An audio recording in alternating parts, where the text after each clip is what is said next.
Prólogo. El séptimo óvulo. Toda concepción es un contrato con lo desconocido. Quien firma sin leer las cláusulas acepta también lo que viene después. Mircea Eliade, El mito del eterno retorno. El número 7 tiene una anatomía particular en las tradiciones más antiguas del mundo. En la cábala judía, 7 son los cielos y 7 las puertas del inframundo. En la tradición eslava que cruza Ucrania, Moldavia y los Cárpatos como una raíz subterránea que nadie ve pero todos pisan, 7 es el número de los ciclos completos. El que nace en el séptimo intento viene cargado de lo que los anteriores no pudieron traer. No es superstición. Es, para quien sabe leerla, una advertencia estructural sobre el peso de lo que se hereda. Alejandra Vaz lo sabía. Era musicóloga. No creía en supersticiones. Pero cuando el médico de la clínica de Varsovia, un hombre de 50 años con las manos de quien ha manipulado instrumental delicado toda su vida adulta y los ojos del tipo que ha aprendido a dar malas noticias sin convertirlas en drama, le dijo que el séptimo óvulo era el último, sintió algo que no era exactamente miedo. Era el reconocimiento de estar en el séptimo peldaño de algo que empezaba mucho antes del primer intento. 7 años antes, en Berlín, ella y Óscar Torres habían grabado una voz sin cuerpo en la cripta de una catedral. Una voz de mujer muerta 130 años antes, cuyo nombre había sido borrado de todos los registros del Imperio prusiano. Una voz que había pronunciado una sola palabra en italiano, amore, y luego, en el análisis posterior del archivo de audio, una expresión eslava que los lingüistas identificarían como segnania, despedida.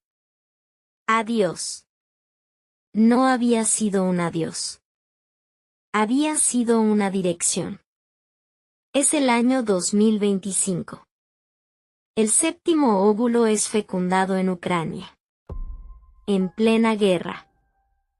En el vientre de una mujer cuyo linaje venía de un pueblo de la costa rumana que los registros del siglo XVIII no conseguían ubicar con exactitud porque el pueblo en cuestión no aparecía en los mapas de la época. Un pueblo que existía entre dos mediciones, en el espacio que la cartografía oficial dejaba en blanco con la incomodidad de quien dibuja lo que conoce y silencia lo que no puede explicar. Esto es lo que Óscar y Alejandra no sabían cuando cruzaron la frontera polaco-ucraniana una madrugada de febrero, con el cielo sin estrellas y el sonido distante de artillería que la noche hacía imposible ubicar con precisión. Lo que siguió fue algo más que una historia de fertilidad asistida en zona de guerra. Fue algo más antiguo, más oscuro y considerablemente más irreversible. El regreso de algo que había sido enviado a Berlín en 1893 con la misión de encontrar un cuerpo nuevo, y que había pasado 130 años esperando al correcto. Esta es esa historia. Capítulo I. El camino a través de los escombros. Una guerra moderna no destruye ciudades. Las descompone en capas. La capa de los vivos, la de los muertos recientes, y debajo, siempre, la capa de los muertos que nadie recuerda haber enterrado. Timothy Snyder, Tierras de Sangre. El tren desde Madrid hasta Varsovia tardó 42 horas. Era el invierno de 2025.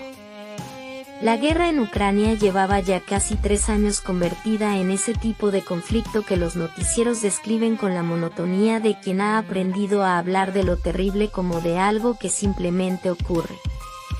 Los misiles sobre Kharkov. Los drones sobre Odessa.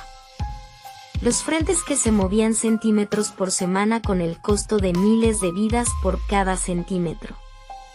Óscar Torres llevaba 3 meses preparando el viaje.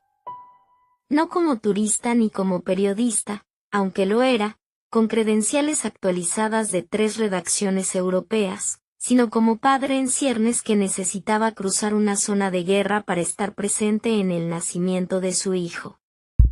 Esa combinación de motivaciones era suficientemente absurda como para no explicarla en los formularios de entrada. Puso periodista y dejó el resto para el terreno. Alejandra dormía a su lado con la inmovilidad de los viajeros que han aprendido a dormir en cualquier condición. Era esa habilidad del durmiente entrenado, del cuerpo que sabe que el descanso es un recurso estratégico y no un lujo. Oscar la miraba de vez en cuando con la mezcla de admiración e inquietud que se instala en un hombre cuando comprende que la persona que ama es, en algunos aspectos fundamentales, más capaz que él. Llevaba la grabación en el teléfono. La de la Catedral de Berlín. La que habían hecho 7 años antes, con los micrófonos instalados a las 2 de la madrugada en el corredor norte de la cripta. La que el análisis espectral había confirmado como resonancia estructural en rango de voz de contralto.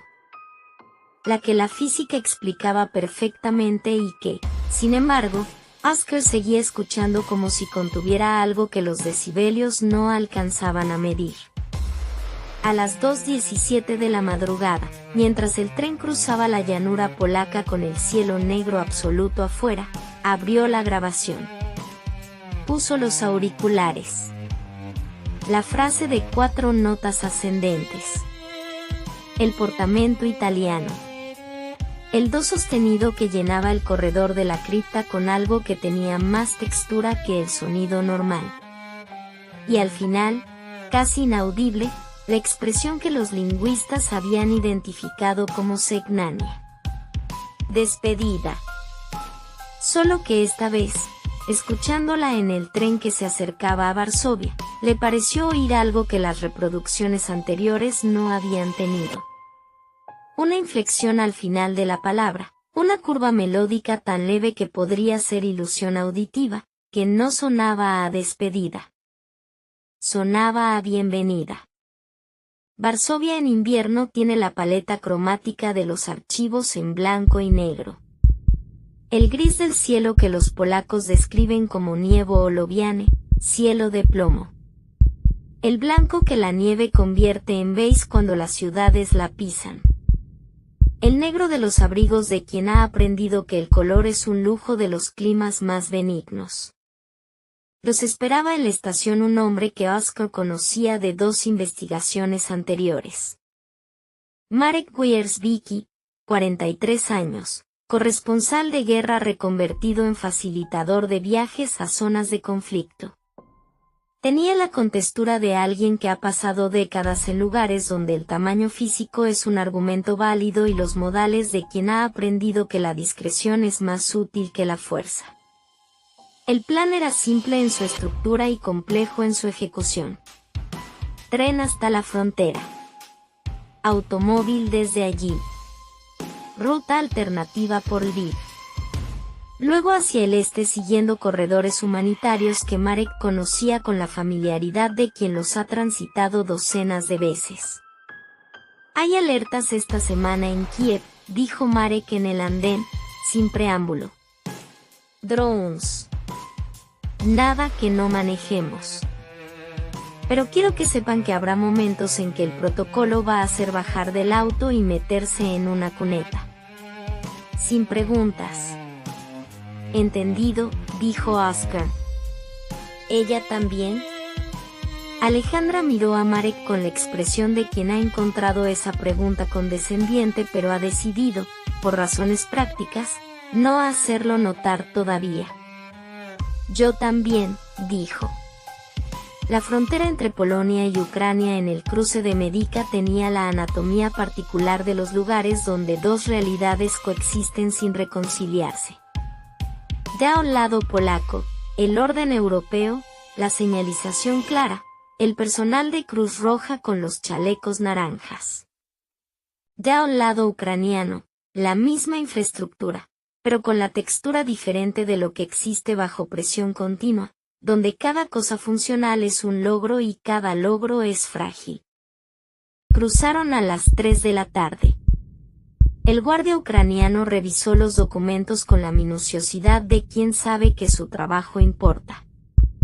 Leyó las credenciales periodísticas. ¿Por qué vienen?, preguntó en ucraniano, que Marek tradujo. Nacimiento, dijo Alejandra, en español, señalando el vientre que no era el suyo sino el de una mujer que los esperaba en Kiev. El guardia los miró un momento más. Luego estampó los pasaportes con el gesto de quien ha visto razones más extrañas que esa y seguirá viéndolas. Entraron a Ucrania. Las ciudades que la guerra ha tocado tienen una arquitectura del tiempo diferente. No solo los edificios destruidos, esos son evidentes, fáciles de leer para quien viene de afuera, sino la superposición de épocas que la presión de la emergencia vuelve simultáneas. En Lviv, de arquitectura mayoritariamente austrohúngara del siglo XIX, los letreros en ucraniano conviven con los andamios donde los edificios protegidos con bolsas de arena esperan que la necesidad pase. Marek conducía con la economía de movimientos de quien conoce la ruta mejor que sus propios gestos. Hablaba poco. Cuando hablaba, era información. La mujer que van a ver se llama Darina Petrenko, dijo en algún punto de la carretera. 34 años. Segunda generación de rumanos en Ucrania. Su familia viene de un pueblo llamado Drmat, en la costa del Mar Negro rumano, cerca de Constana. El nombre significa en ruinas. El pueblo fue abandonado en 1950. No encontrarán mucho sobre él. ¿Por qué fue abandonado?, preguntó Alejandra. Los registros dicen que fue reurbanización forzada del régimen de Georg Judej. El Partido Comunista Rumano consolidó población rural en esa época. Es lo que dicen los registros. ¿Y lo que no dicen los registros? Esta vez la pausa fue más larga. Los vecinos de los pueblos cercanos dicen que Drmat nunca tuvo iglesia ortodoxa. En una zona donde cada aldea tiene al menos una capilla, ese detalle no pasó desapercibido. Los que vivían ahí practicaban algo que los ortodoxos de los alrededores llamaban la fe antigua. Cuando el régimen llegó con los camiones para relocalizar a la población, la gente de Drmat ya no estaba. ¿Se fueron antes? Según los registros del partido, cuando los funcionarios llegaron, el pueblo estaba vacío. Las casas estaban en orden. Las mesas puestas. Los fuegos apagados esa misma mañana, por el calor que quedaba en las brasas. El silencio en el automóvil duró varios kilómetros. ¿Y la familia de Darina?, dijo Oscar finalmente. Su abuela fue encontrada sola en un campo, a 20 kilómetros del pueblo, con una bebé recién nacida. Era 1950. Tenía 70 años. La bebé era la madre de Darina. Oscar miró la carretera. Una mujer de 70 años que aparece sola en un campo con una recién nacida, en el año en que su pueblo desapareció sin dejar rastro humano. La física explicaría eso también, presumiblemente. Pero Oscar llevaba suficiente tiempo investigando el pasado para saber que cuando la física alcanza sus límites, lo que queda no es el vacío. Es lo otro.